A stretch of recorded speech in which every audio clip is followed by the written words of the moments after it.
Good now, revolutionaries, and welcome to the Rise Up Morning Show. The Rise Up Morning Show. It is Thursday, the 13th of November. Oh my God. And here we are. It's another beautiful day. Another day of just me doing things all by myself. Evan might show up. He might not. We'll see. He's got a lot going on, and it's kind of this is now at a very awkward time. He's 2 hours ahead of me, as opposed to being 1 hour behind. But regardless, I have a few things that I would like to go over today. There's a couple of videos that I saw over the past 24 hours that I think really deserve a little bit of a rant, and some stuff that I think we can discuss. And then, of course, if you have any questions about anything crypto or Web3 related, or even just adjacent, let me know, and we'll take it anywhere. Ready for a good rant? Me too. Always am. Okay, so what's funny is this morning I was like, maybe I should give it a shot and try to run some sort of a market update, and then immediately I was just like, ugh. I sat down to try to do the reading, to try to get all of the different stuff together that I know Will pays attention to, and Will goes through when he's doing a market update numbers wise. And I was just like, oh my God, it's so hard to take any of this seriously right now because we're living in a simulation. But anyway, will XRP even go up? Maybe. That's the obnoxious but honest answer to that exact question for every single asset. Maybe. It really depends. Because like I said, right now we're kind of living in this weird, it's like the entire industry is in the Twilight Zone. Things that you think should matter don't. Things that we wish didn't matter really do. And like I was kind of talking about on After Dark last night, we used to live in an industry in a time where the thing that you had to do to determine whether or not a project was worth your investment, potentially, or, whether you could take a measured and calculable risk on something, was some good old fashioned fundamental analysis. Read the news, check out the team, see what they're building, try to determine whether or not you think product market fit can be achieved with whatever it is that they're doing for whatever problem they're doing it for, and then make a decision. Here, you can't do that anymore. That's a big problem. I think it's one that deserves a little bit more attention because, a lot of us are here because we, one, are hopefully interested genuinely in what's being built, but then two, you'd really like to be able to make some money by being early to a thing. And what's funny is that I still believe we're in a time period wherein we can call ourselves early to the industry because not a whole lot has really been done.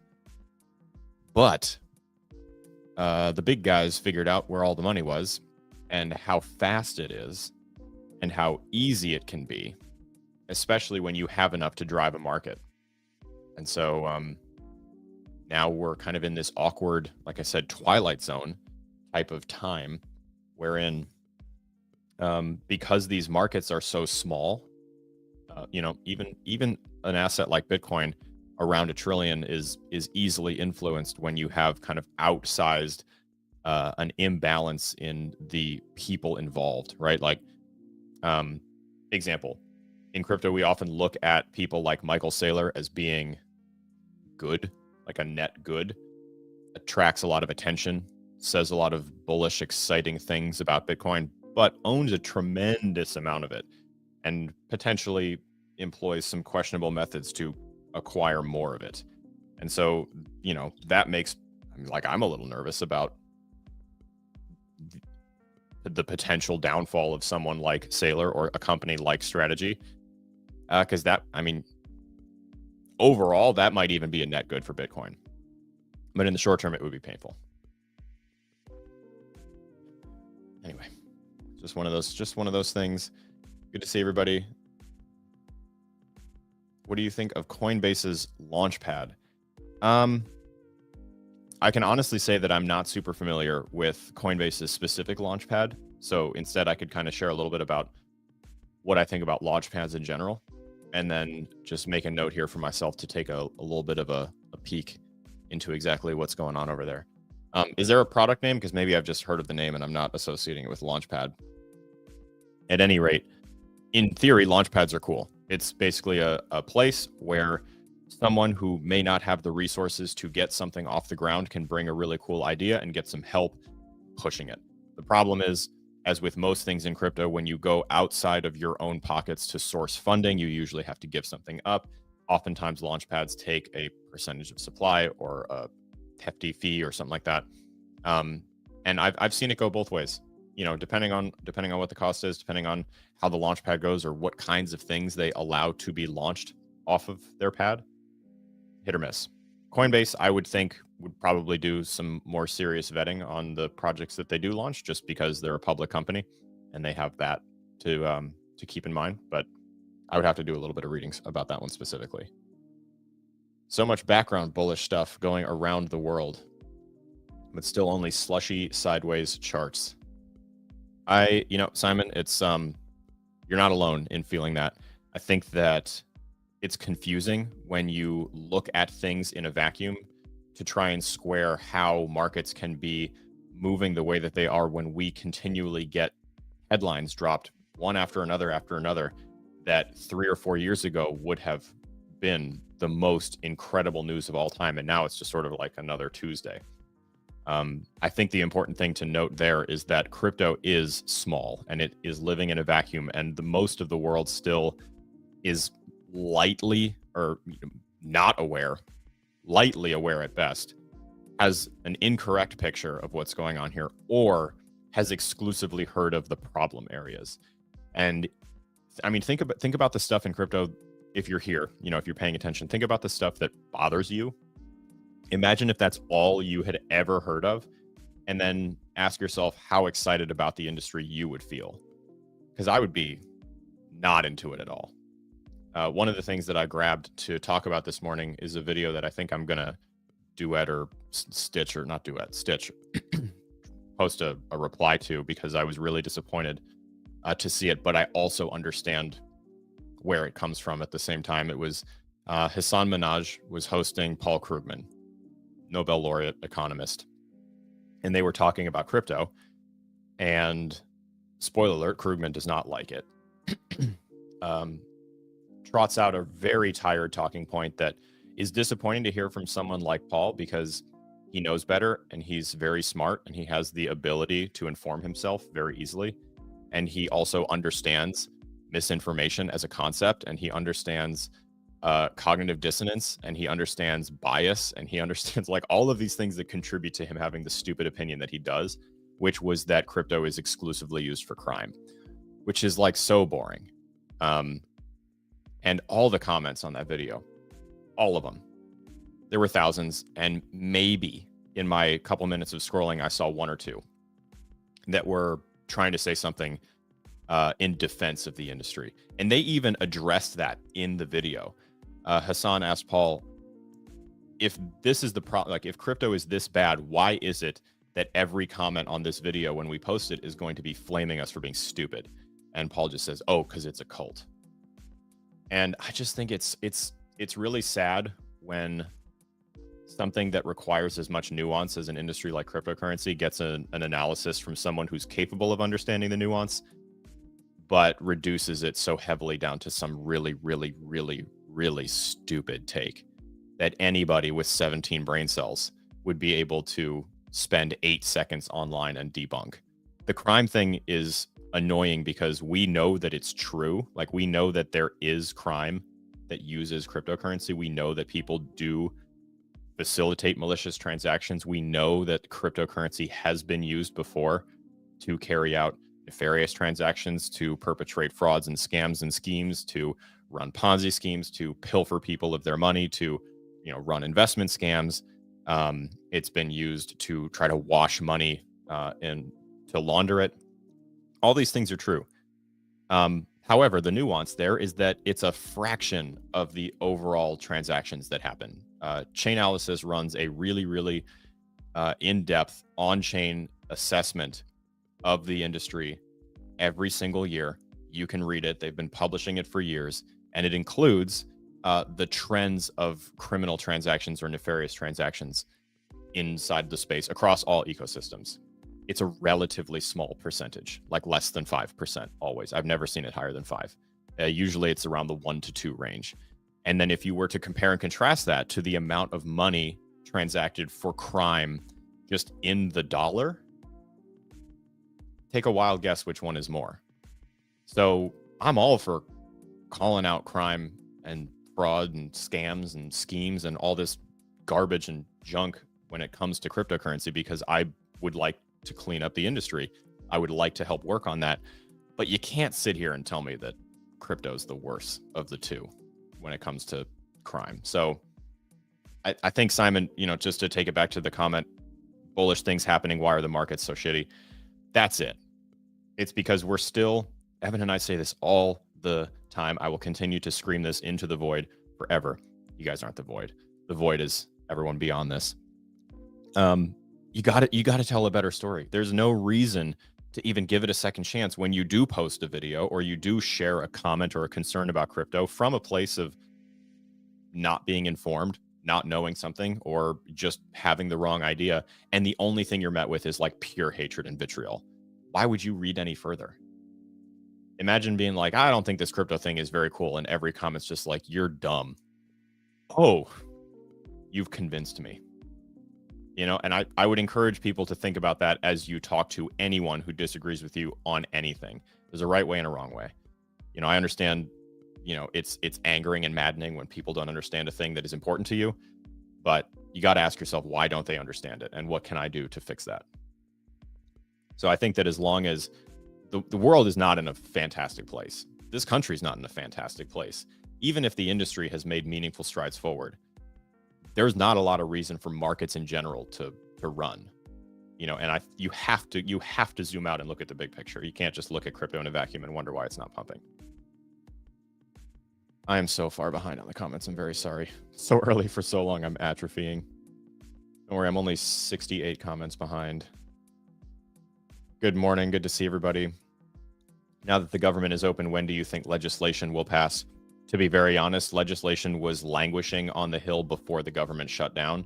I don't think that this necessarily will speed any of that up. I think that with the speed at which Genius went through, if that did not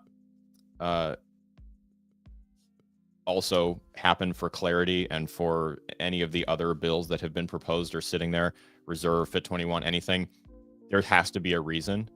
And I believe that reason is a little on the malicious side. So, we kind of complained about that the other day. We could talk about it more. Heard you can pay on Square with Bitcoin with no fees. That would be crazy if that's true. I'd have to look.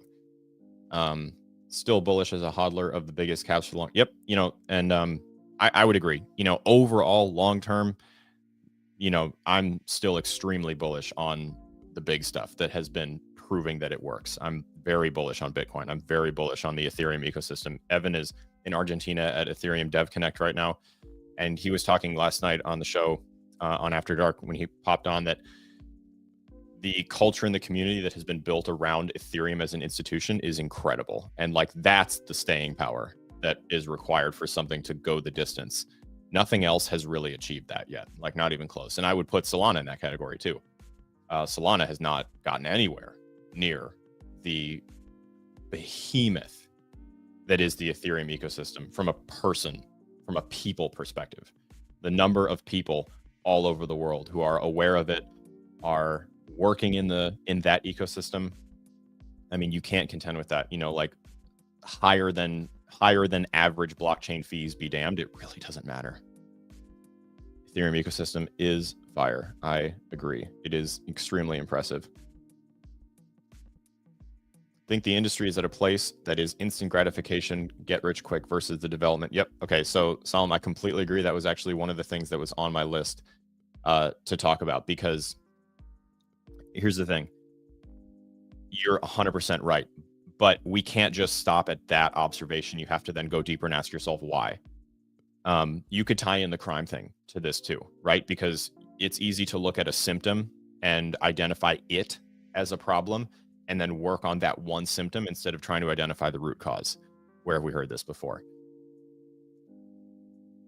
The vibe in crypto is very, very much instant gratification. It's very much get rich quick. It's very much, you know, hype cycle, product based, quick guerrilla style marketing campaigns. By that I mean shill videos that are just designed to get something moving as quickly as possible. Longevity be damned. Don't care about any of that other stuff. That's a huge problem because nothing lasts. You can't build staying power by treating things that way. However, why is that still being done? Well, because it works, because it makes whoever launches the thing a lot of money very quickly. And you can just go back and launch another one, launch another one, and launch another one, you know, whatever it is. So, you know, it works. They're going to keep doing that as long as it continues to work. On the retail, on the consumer side, that has appeal because things aren't great. There's desperation. Desperation drives crime. Desperation drives gambling. Desperation drives the need to take, you know, heightened financial risk for the hope that there's a payoff. You know, who buys lottery tickets? People who could really use it. And you just kind of buy into this system that is designed to prey on desperation, run by people who are responsible for keeping you desperate. That's a problem. It's a vicious machine that you are participating in, and crypto is extremely caught up in that at this point. Big problem. Totally agree, though. Scary when you hear about people selling their house to buy crypto. Yep. I mean, yep, that would be, that would 100% qualify as a poor financial decision. I guess unless you have a bunch of them, maybe. Slow and steady wins the race. Tend to agree. What about meme coins? Meme coins are very much kind of in that category of instant gratification, get rich quick. Why are they appealing? For the same reason that pulling the lever on a slot machine in Vegas is appealing. Because you feel like it doesn't take much from you to give it a shot. And the payoff, the potential payoff is massive. We've all seen, you know, crazy success stories about people just making it big on a meme coin. That's attractive. You feel like you could put in $100, and if you lose, you only lost 100, but maybe you're going to be a millionaire. Problem is, you keep doing that, and then you see one that maybe feels a little bit better, so you put in a little bit more, and all of a sudden, you know, you're hosed. So, you know, the meme coin thing, I totally understand it. It's gambling. It's high velocity, easy to enter gambling with really no restrictions or regulations or rules put into place, fueled by desperation and greed. We talk a lot about it being a casino. I would even push back to say the casinos are regulated. Casinos have rules. Meme coins don't have rules. So that's my big beef with it. Will says, I started drinking when you were with Icy and I'm still drinking. My brother, that was 10 hours ago. That was 12 hours ago. Go to bed. What is it? 8:30? I guess it's 8:30 p.m. Well, so it was 8 a.m. Yeah. Yikes, dude.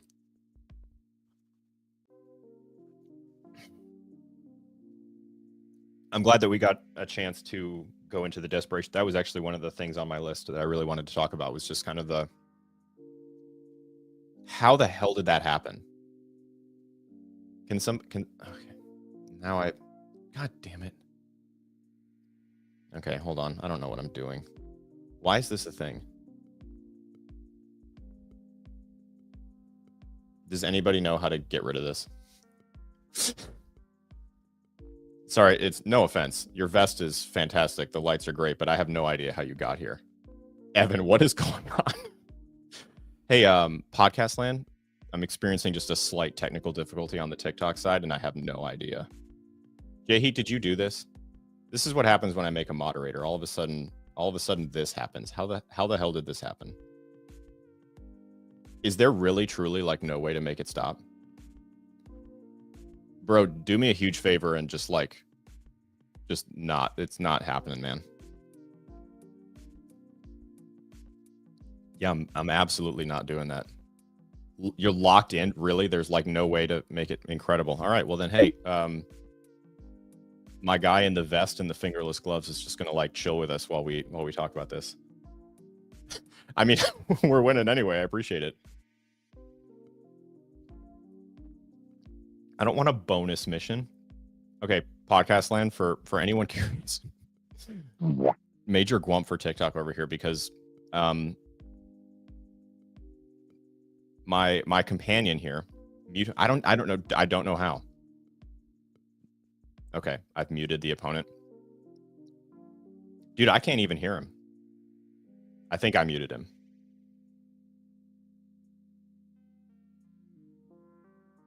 Dude, what is going on? Incredible. Okay, well. Okay, wow, that was the single most derailing thing that has ever happened in the history of the morning show. What am I doing? Dude, I have no idea. What am I doing? I have absolutely no idea. Still muted, but doing great. I asked politely that he bow out because this was just an accident. You know, no shade, do your thing, but like this ain't the place. Although I gotta say the score's a little bit slanted. Yeah, I was gonna say I didn't do that. Literally just appeared out of nowhere. I had absolutely nothing to do with this starting. So podcast land in TikTok, there are, you know, a number of ways that someone can join you live. There are, you know, guests, the way that Evan and I and Will share the screen when we're talking about when we're doing the show and we're all on together. You can also co-host, meaning someone else is separately live and then they join your stream, and then, you know, their live is running concurrent with yours. So they have their own audience, they have their own viewers, own whatever, separate chats. That's what happened, except the crazy part is that I was just standing here and all of a sudden this other fine gentleman is on the screen with me, trying very hard to do a thing. On TikTok, you can like battle other live creators, and it's just like a competition for people to send gifts and comments. And anyway, here we are running the morning show while a guy in a poofy vest is trying to challenge me to a dance battle that I didn't know was happening. I'm glad this is at least entertaining. So here we are at a quick intermission. I guess this is a great time to thank our wonderful sponsors, because this is the kind of thing that you get when you work with the Rise Up Morning Show. So huge shout out to Arculus, the official cold wallet sponsor of the Rise Up Morning Show, to Unlock DAO, where you can launch tokenized membership programs, on-chain attestations, all sorts of cool and exciting things that you can do with tokens beyond just speculate on them for gambling purposes. To JITO, where you can really deepen and strengthen your understanding of the DeFi ecosystem, where you can participate in all different flavors of DeFi and learn a whole bunch of new skills, all inside of an ecosystem that is genuinely profitable and actually driving revenue. The White Whale for his support of the show. The reason that you've seen so many significant technical upgrades to the show, to the quality enhancements. Do the worm. Can't do the worm, and honestly, my back is so busted. Like, dude, every part of me is injured right now. If I got down to do the worm, I'd probably never get up. Hope this is being clipped. This would be the clip. The commercial now with this just inexplicably happening next to me. That's it. Dude, how long does this go on for? He's not having fun either. Like, why can't any of us get out of this? Alex, that must be so distracting. You know what? It is, but one of the things that my military career helped me with is avoiding crazy distractions, especially when it's something like genuinely trying to distract me. And at this point, you just have to laugh. Okay, someone who knows how this works, please explain to me how I make this stop.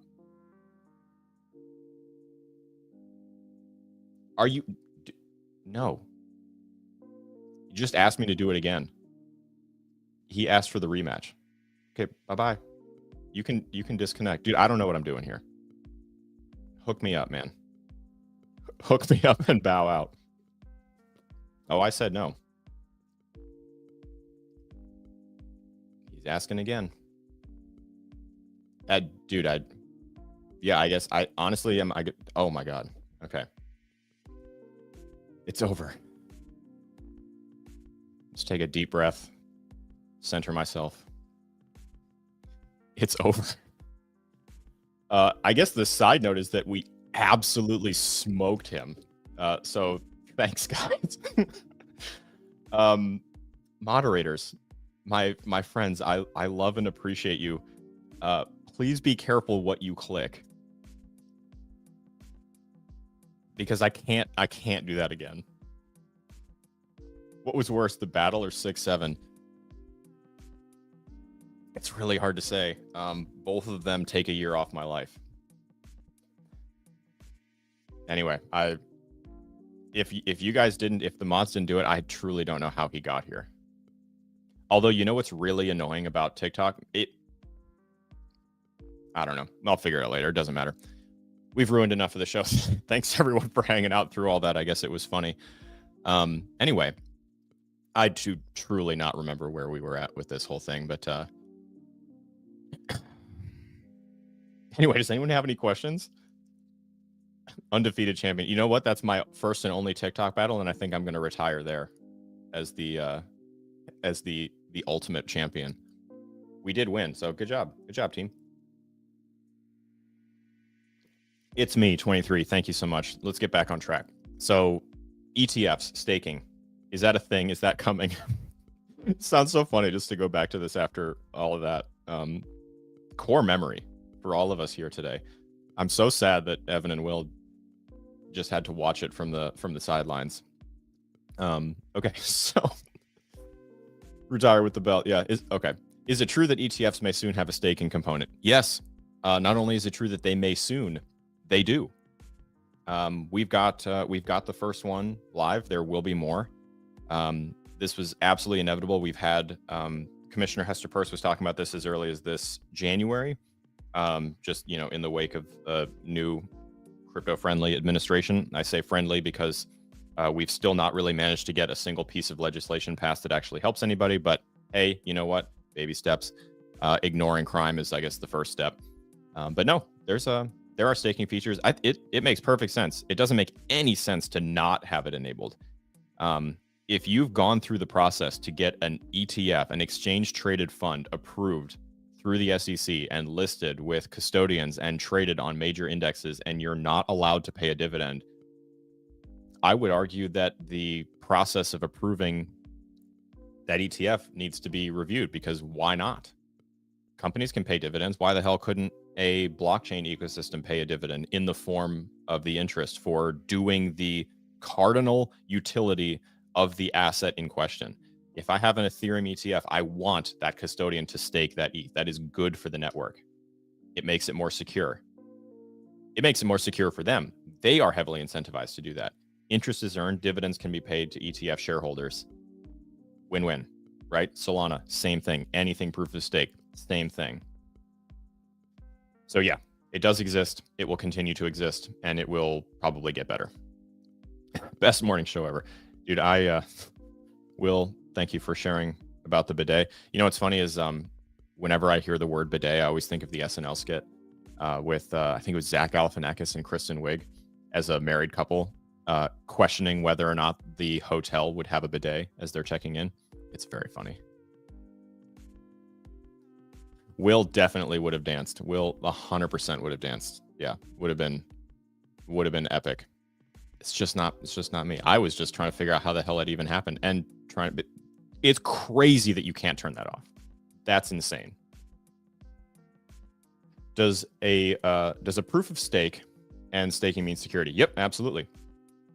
Absolutely. Yeah. So think about it this way too. If let's just stick with Ethereum. Although the first real staking ETF, ETP, exchange traded product that we got was the Solana, the Bitwise ETF. However, the security component of that is that if a significant amount of the supply is held somewhere and it's not being staked, it's kind of a liability. If it is being staked, the more that is staked contributes more to consensus on that chain. It contributes more to just the overall security of the ecosystem. It raises the price of attack. All these things are good. So if we have large scale institutions maintaining spot crypto products and they're not able to perform the core function of that product because it's not a share in a company, it's a thing that does a thing, then, you know, we're ultimately putting the ecosystem at heightened risk by concentrating supply and not at least putting it to work. Plus, like I said, the dividend would be ideal. Dividends is a $600 trillion bubble that's about to pop. You know what? I think so many things that are money are bubbles because all of it's made up. And when you really come to think about it, like, okay, what is it that leads to the popping of a bubble? I have such a hard time envisioning it now because the control of the thing that is bubbled is so centralized that central authority has exclusively the incentive to keep that bubble inflated. It's really hard for someone else to pop it. So I don't know. Like that's not a disagree. I don't really disagree that a lot of this stuff is in a bubble. A lot of crypto things are, the AI, what's NVIDIA's market cap? Like $5 trillion. So they're doing what? In theory, they're doing what, $20 to $25 trillion a year in revenue. How much money are they doing in revenue?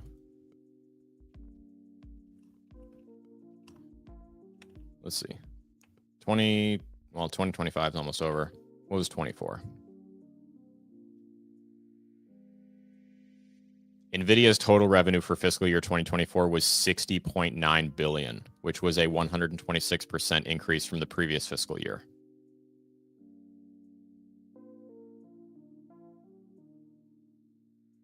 $70 billion? 61 billion? What's the valuation? But yeah, crypto's a scam.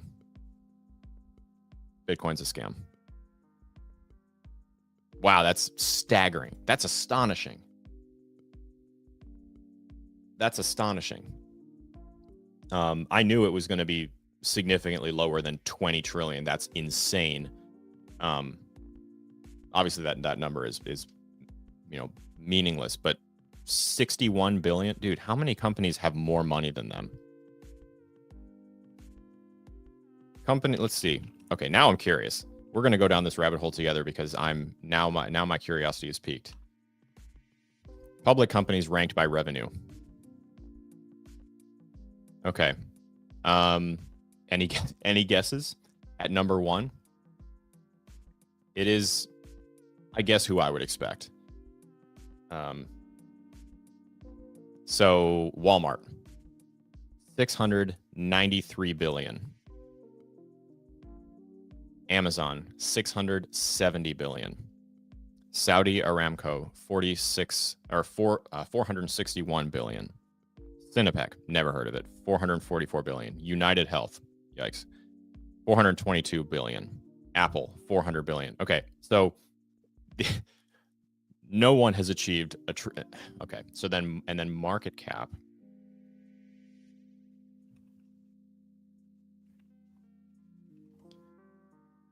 Companies ranked by market cap, public companies. NVIDIA, number one, followed by Apple. So see, it's the only one even semi-close would be Saudi Aramco and Amazon. Both over 1.5 trillion. But NVIDIA, 4.71 trillion. That's insane. There you go. There's a bubble for you. United Healthcare subsidies are like 90%. Yeah, there you go. United, yikes. Palantir, not even anywhere near the top of the list. SoftBank just sold NVIDIA.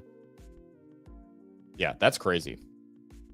I think Apple is like valuation is 70x revenue. Yeah, so let's see. Apple is a $4 trillion market cap and their revenue was what, 200 billion?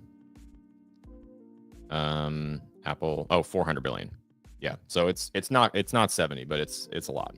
I mean, they make a tremendous amount of money, but still overvalued. It all is. Okay. Well, yeah, I mean, I see you, Bill. Bill's been saying for 3 years NVIDIA's a bubble. Yeah, I mean, yeah, absolutely. I mean, there's no way that it's not. But the ultimate question there is not that is it a bubble? It's okay, what happens next? Think about how much money is tied up in that being as valuable as it is on paper. There's no incentive to crater it. Okay. Wow, that we've really all together as a community shared some interesting things this morning. But one of the other topics that I wanted to bring up was fear. So a couple videos that I have seen over the, and you know, we're going to talk about this in the crypto sense, but as with all things, you can apply this to anything. Fear is a really effective tactic when you need someone to like take up arms in support of you or your cause or your thing. And it's really hard to fight because when the fear is manufactured, the best you can do is tell someone that it's not real. And then you're kind of in like the it scenario where even if it's not real, it still feels terrifying. And if there's any semblance or any modicum of truth to the thing that inspired the fear in the first place, then it's just like really, really hard to break out of. Crypto is in that camp for sure. And I think that the anti-crypto campaign, like we started to talk about Hassan's hosting of Paul Krugman and talking about the crime element and all this sort of stuff, and you know, the cult element, whatever. It's, you know, the reason that makes me so sad is because it's scary. And you know what you do is you kind of paint this entire thing as like a boogeyman. And Paul made some, that was the other claim that he made. He made this insane claim that really blows my mind. For anybody who is a Nobel laureate in economics, like I know you can read in theory. The claim was nobody uses anything in crypto. No one uses crypto except criminals. That the only transactions are criminals. Which was an incredibly insane thing to say because you can debunk it in 8 seconds. I mean, you know, what's the adage, Google is free. It really doesn't take anything. I mean, hell, I used it this morning. So I don't know, that one really genuinely threw me for a loop because it's not like an opinion. It's like a misstated fact. You know, having a bad opinion is one thing because at least it can be informed by emotion. This is like someone manufacturing a fact fueled by emotion. Huge problem, especially when you are like as decorated an academic as Paul Krugman, because people listen to that. I mean, his caption for the interview was Nobel laureate economist Paul Krugman, and then he's just espousing some easily debunkable, really dumb shit. Really, really disappointing. He's not the only one. Disagree with Paul. Retail has come to crypto here because they're tired. Yep, I agree. So Salim's point, you know, we're here because we're tired of the alternative. That's why this whole industry exists, and that's why I'm. Whoops. Evan, everything's falling apart, man. That's why we're all here. That's why I'm here, because the alternative is shit. What is the alternative? Continue to be taken advantage of in every way, shape, and form for all time. Does that sound good? That doesn't sound good. That sounds awful. You know, ultimately, like, pick a thing. Okay, so money is everywhere. This is a reinvention of money. It's not a surprise that it's being fought as hard as it is. We say this all the time because, you know, anything disruptive is going to be fought against. There is always an incumbent that you're trying to dethrone. It's why running for office against an incumbent is so challenging, even if they suck. Ted Cruz keeps getting elected. I've never met anybody that likes him. But incumbents are hard to defeat. The same is true for money and the institution that is money. There's a lot of power there. Again, it is an industry fueled by desperation. It's very easy to keep people corralled in the confines of obeying that system because your life literally depends on it. It's a nice thought. It's a very privileged thought to say we would like to reinvent money and we're willing to suffer in the interim while we get adoption for this new money system that is Bitcoin, that is cryptocurrency in general, because it's better. Okay. What if I am stuck in a position wherein I don't have the freedom or the privilege to experiment with that? I can't go without the fiat money. So I have to continue to pay into that system. I have to continue to use the checking account. I have to continue to use the check cashing place that scalps me horrendously on a fee. I have to continue to use, very, very overly interested loan options just to survive. We're not talking about like going on vacation. We're talking about like buying food. Not everyone has the option to like pursue this, which is why it's so important that the people who do have the privilege to pursue it do a better job.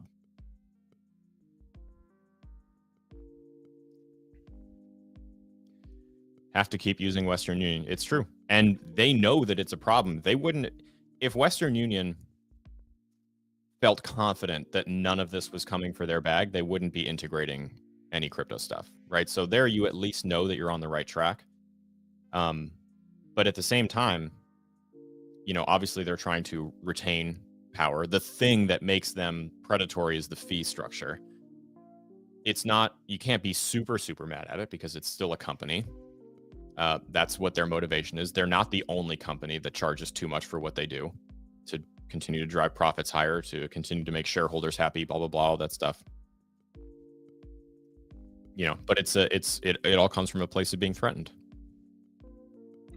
So, you know, all that, what's the point of all that? The point there for me is really just, you know, that is confirmation that we're in the right place.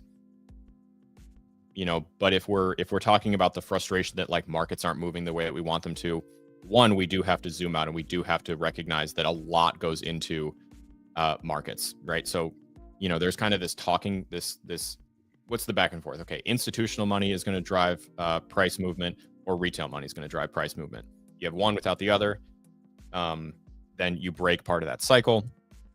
If you have institutional money, you know, they have the ability and the privilege of buying things off of traditional markets. You know, you don't have to, if you are Goldman Sachs, you don't have to make a Coinbase account and go there to buy your Bitcoin. You just buy it over the counter.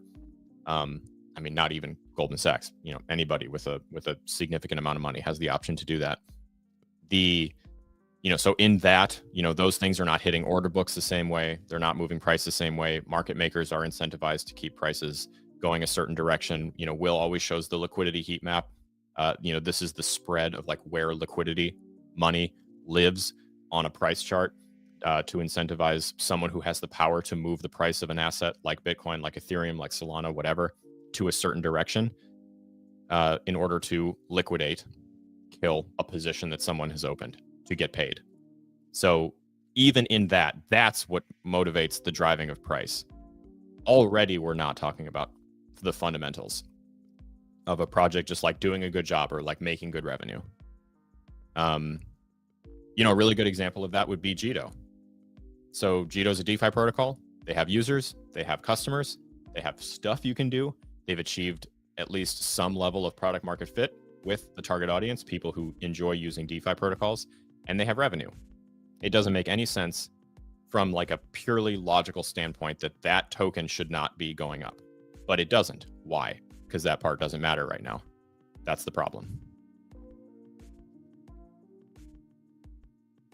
I am sorry.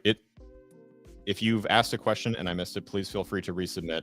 One of the downsides of running all of it by myself is just that I have to do everything. And as you can tell, I'm a little bit, I don't have the same muscle memory that Evan does, as evidenced by the fact that we accidentally had a midstream dance battle and I just pushed the wrong button on the soundboard. So if you have a question, please feel free to resubmit. And if anyone in the audience is able to help answer any little questions, I do always appreciate it. Chill Whale says, fees and taxes will be paid differently. The 2008 crash just made a clear sign that derivatives are not good long-term. I would not, again, I wouldn't do the disservice of pretending that like I know enough to really argue that point. But what I will say is that I don't really see that a tremendous amount really changed. I think we still take all kinds of, I think, you know, some stuff, obviously some people went to prison. I don't know. The game has it's changed so much. And people who are early to crypto, who, you know, believe in it, who support it, who want to see it do great things, who are here to invest and try to make money, build businesses, launch projects, all that kind of stuff. You were kind of sold this idea that like it's an egalitarian system where you can come here, work hard, be early to a thing, and reap the benefits when the institutions show up. Turns out they just rugged everybody. Who could have seen that coming?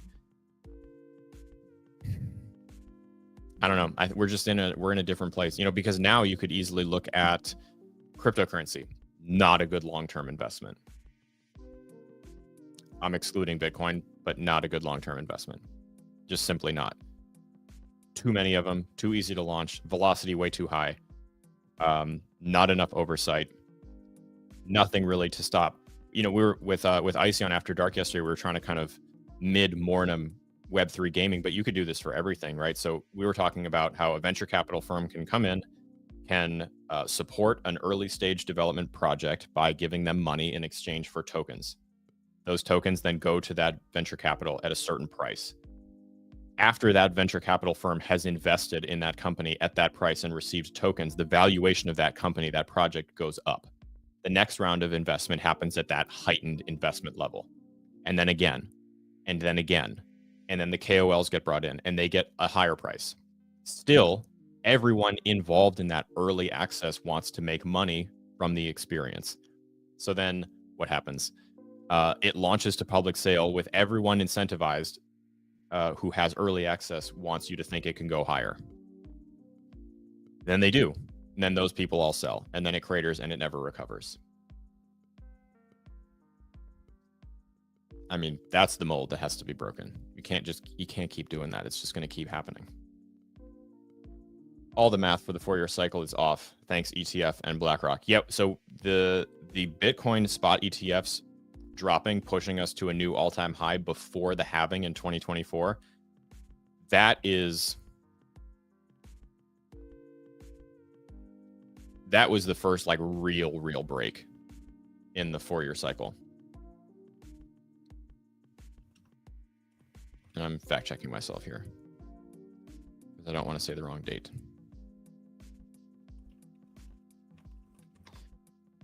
And you know, in that sense, yeah, January 10th, 2024. So see these ETFs come out. The excitement is palpable. We've been fighting the Bitcoin spot ETF battle for a very long time. Price goes up. Cycle is technically broken. Hasn't been the same since. Dilution didn't help. Agreed. Again, the number of players in the game changed. The caliber of player in the game changed. The amount of money in the game changed. A lot of stuff has changed. There's a lot of redistribution, I think, from the Satoshi era whales to new whales, including institutions. Yeah, and every now and then, you know, you see, you know, a headline about an old whale wallet popping up and moving some stuff around, and you know, I think though that when you have because inevitably you're experiencing a supply crunch of Bitcoin, that was always going to happen, but that was like sold as the thing that was going to drive price up exclusively. It also does contribute to the downside volatility too. Just because if there's less and the price is so manipulable, it's easy for whoever has access to the supply to do things with it. And like I said, you know, because of the way that crypto trading works, you can make money making, you know, going up or down. So there's no incentive to exclusively push price higher, which also throws a lot of people off. That's why people buy tops. Yep. Also, the Blue Smile says, also exchanges with their AI trading bots changed as speed increased. Yeah, you have, I mean, at this point, it's not even people trading people. It's all the same bot trading against itself over and over again, being used by millions of people at the same time. Go figure that was confusing.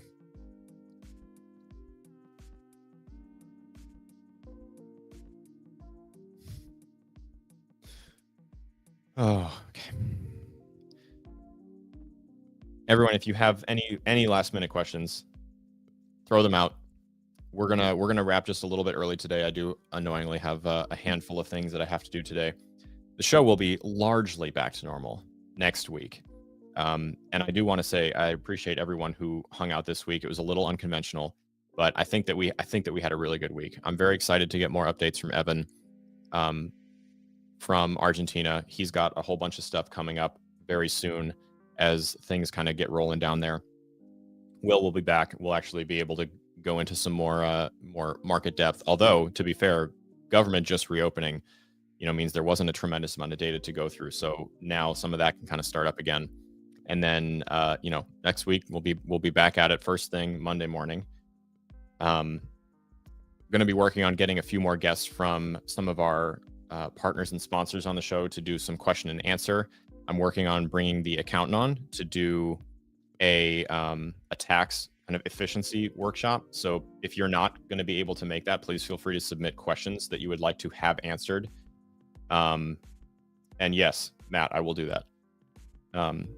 Please feel free to toss out some questions that you would like to have answered in a tax efficiency and coaching seminar, and I'll make sure they get answered, and we'll get the whole thing recorded and uploaded. That's totally free to access, all that good stuff. And then, I mean, any other guests that you guys would be interested in hosting, let me know. We'll reach out. We'll talk to people. Let me take just a quick pause, chat amongst yourselves while I pull up the circle here to get, well, okay, that's not promising. There we go. So one of the things that we've been talking about with friend, partner, sponsor of the show, Polygon, is that they are running a UGC campaign right now. UGC stands for user generated content. And basically what they're doing is trying to incentivize more people to create content and stuff about Polygon. There's a whole bunch of things that you can talk about. There are no rules. And the cool thing about this whole contest is that it's funded. So there's a prize pool. People who participate stand to win money. And right now, participation could definitely be higher. So the threshold here for entry is so low. If you've ever contemplated posting something, this is a great reason to do it because competition is sparse. So in just a second, if this ever decides to open for me, I'm going to pull up our, so we in addition to Polygon are throwing in a little bit of our own money into the ring to help inspire some people. And we're going to give away $100 to somebody who's participating. And so in just a second, this is going to load and we're going to talk about that. All right, well, that's working. Are you better if crypto is already in cold storage, taking profits within the wallet or transferring back?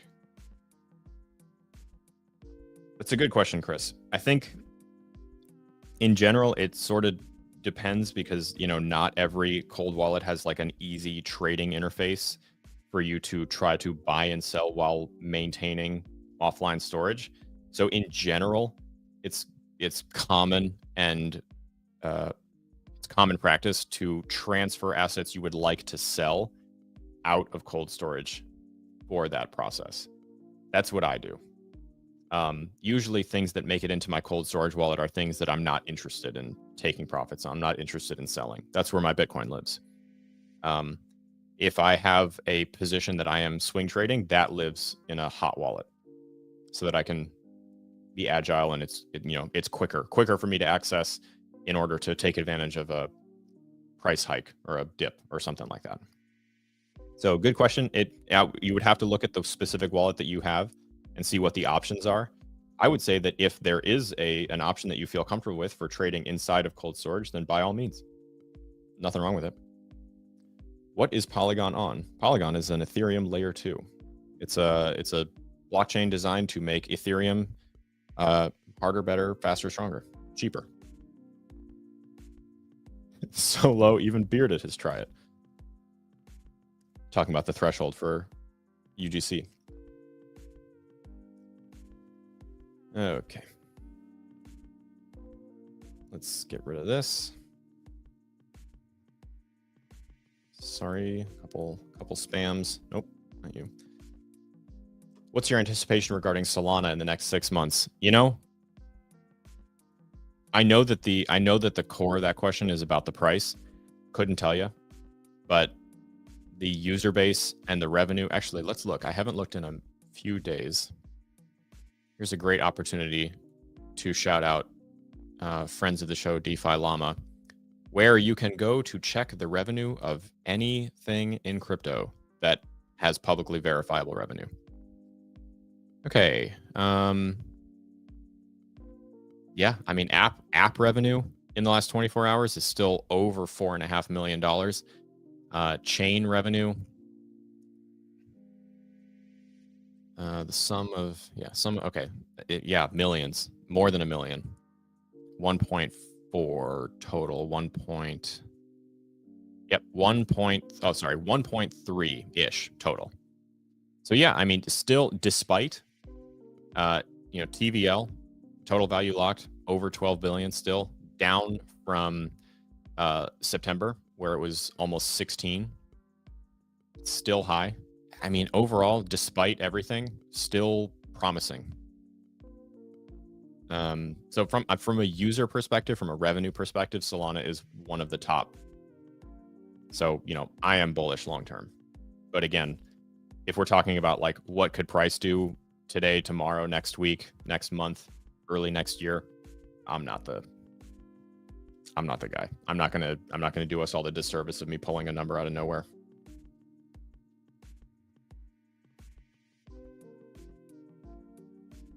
Okay. Appreciate all of the patience as I get through this. So form, here we go. All right, got it. All right. So here we've got a couple entries. We've got Matt Wiley, shout out. C Vish has entered the running.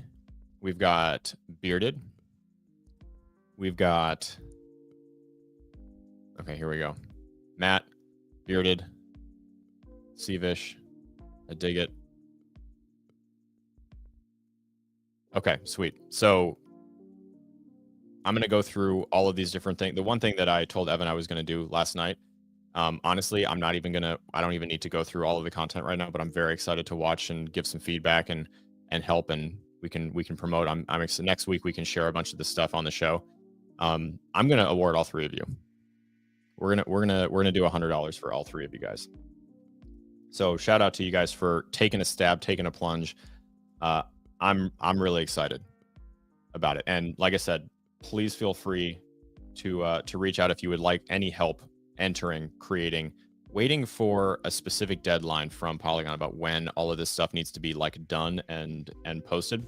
But I will post, we'll share that in the public forum in the circle, and then on the show next week as soon as we get an answer. Unless Evan, if you're here, did we get one?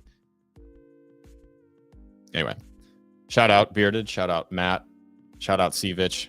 Good job guys. I'll touch base with all of you through Circle just to facilitate you guys getting your winnings.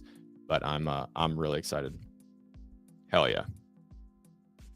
Good job, guys. Okay.